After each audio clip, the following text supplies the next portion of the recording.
लोग कहते हमें समझ में नहीं आता मुनिराज के क्षमा भाव कैसे रहता है। आता है ना मुनिराज के, अरे मुनिराज के इतना उत्तम क्षमा इसलिए होता है, मुनिराज के क्या ग्रस्त के भी होता है।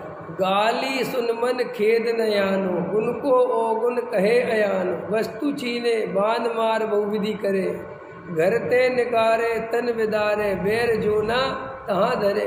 तो ऐसा सम्यक दृष्टि गृहस्थ के भी ऐसी क्षमा है। तो श्री गुरु अपने से कहते हैं तू मन में प्रश्न करके ऐसी क्षमा आखिर आई कहाँ से, आखिर ऐसी। तो देखो क्षमा भाव कैसे आता है, जब अपन अपने में आनंदित रहते हैं, जब कभी अभी कर सकते हो, इसके लिए कोई आत्मा की समझने की बात नहीं है। जब तुम किसी बात से अपने में आनंदित हो, मान के चलो आज तुम्हें व्यापार में बहुत मोटा लाभ हो गया, ठीक है, या आज तुम्हारे लड़के की शादी है, तो तुम देखना, या कोई भी ऐसा प्रसंग, तो तुम्हें अपने आप ही क्षमा का भाव आएगा। उस दिन अगर तुम्हारी पत्नी से कोई गलती हो जाएगी, या बेटे से कोई गलती हो जाएगी, या पड़ोसी से कोई गलती हो, तो क्या कहोगे, अरे छोड़ो ना यार, क्या है, ठीक है, गलती से हो गया होगा। तो जो ज़्यादा चिड़चिड़ाता है ना, जो आदमी छोटी छोटी बात में गुस्सा करता है, क्रोध करता है, तो मनोवैज्ञानिक कहते हैं गारंटी से अंदर देखो ये आदमी कहीं बहुत दुखी है। कई लोग ये धर्म के नाम पे चिड़चिड़ाते ना, मंदिर आएंगे तो अनुशासन में बैठो, सीधी कमर करके बैठो, ख्याल में क्रोध आ जाता है छोटी छोटी सी बात पे। साहब ये तो बड़े चारित्र वाले हैं, बड़े धर्मात्मा, इतना क्रोध क्यों आता है, तो कहता है उनका वो अधिक भाव है। फिर कहता है कि उनको अनुशासन बहुत पसंद है। तो इतना कैसा अनुशासन पसंद है कि उस अनुशासन के चक्कर में खुद की शांति खो जाती है। अनुशासन इसका नाम थोड़ी है कि मैं तुम्हारे पीछे डंडा लेके पड़ जाऊं, है? मुनिराज तो नहीं होते ऐसे अनुशासन प्रिय। बोलो तुझे इतना क्रोध क्यों आता है? इसलिए आता है कि तू अंदर कसाय को दबा रखा है। ये ब्रह्मचारी त्यागी वृत्ति जो नकली होते हैं ना, इनको गुस्सा ज़्यादा आता है, क्योंकि अंदर आत्मा का आनंद मिला नहीं, सो दूसरों पे गुस्सा निकालते हैं। नहीं समझ में आया? नहीं समझ में आया अभी? जैसे अपन भूखे हो, देखा कभी भूखे हो और घर में भूखे गए, वो भूख लगी थी और पत्नी ने भोजन नहीं दिया, फिर इधर उधर की बातें सुनाने लगी, तो क्या होता है कि फिर बहुत तेज गुस्सा आता है। तो समझदार लोग क्या करते कि पहले भोजन कराओ, क्योंकि अगर भोजन नहीं करेगा तो बहुत चिड़चिड़ाएगा। ख्याल में, और भोजन कर लिया फिर कहता बोलो शांति से जो बोलना है। तो ऐसे ही अंदर विषय कसाय दबा रखती है और अंदर ये क्षमा भाव आता ही नहीं। इसलिए क्या करता है जीव अज्ञानी, एक इंद्री की रक्षा करता है, दो इंद्री की रक्षा करता है। तोरी क्यों नहीं खाई? अरे आज हरी नहीं खाना।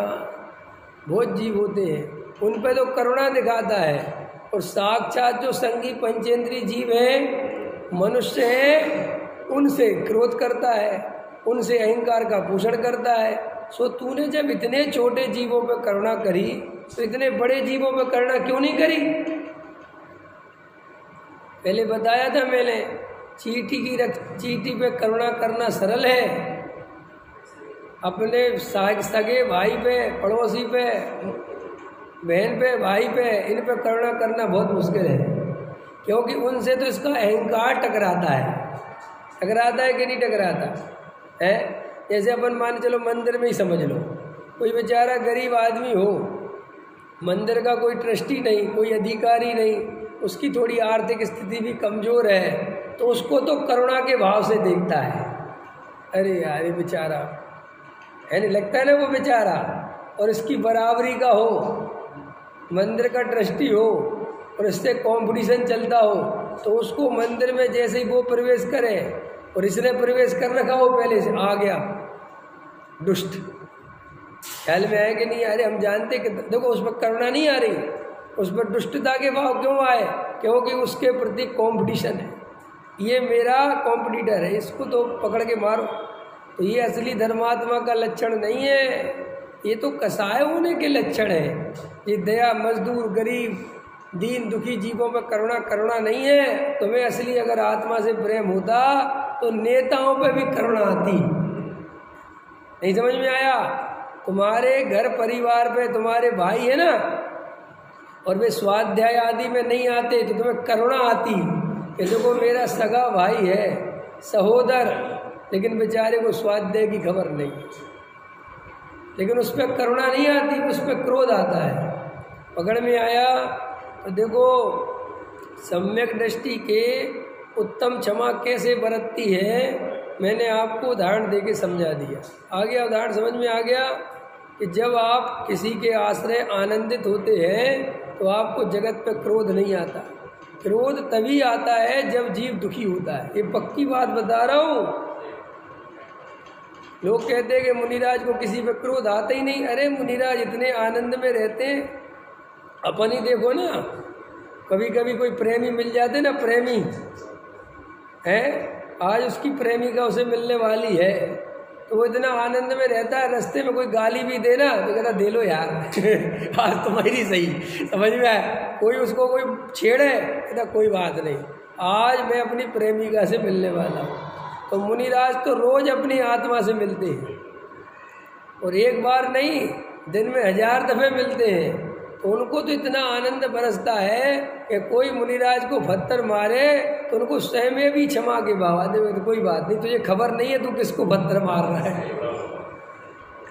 ख्याल में आया कि नहीं आया? है फरीद था, फरीद, हाँ फरीद था, फरीद की कहानी है कि वो बड़ा मस्जिद में सेवा करता रहता था, सब अपनी नमाज पढ़ता रहता था।